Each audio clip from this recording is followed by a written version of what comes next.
This is a story from our book, The Wills Lawyers, entitled A Frank Discussion. Rosa came into my office for a review of her will.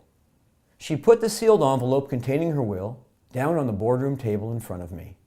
She sarcastically commented that the only reason she was in my office was that her friend told her that someone should take a look at her will just in case. She told me that she thought that her will was perfect and that she was just wasting her time with this appointment. I opened the envelope and took out the will to read through it.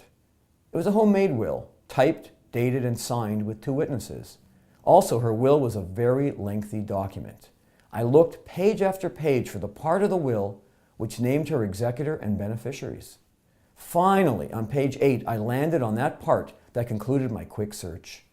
After reading her entire will, I looked up at her and saw that she was reaching for her coat. "See, I told you there's nothing wrong with it," she said. I responded with the following comment. "You told me your husband had passed away. The way I read your will, it appears that you have 1 child." She said, "No, what are you talking about? I have 3 and I love them all. Why would you ask me that?" I responded that the will I had just read had named her son Frank as her only executor and the only beneficiary of her estate. "I haven't read through the whole will, but I'm sure you're reading it wrong," she quickly retorted. "I want Frank as my only executor, but everything I own goes equally to all 3 of my kids."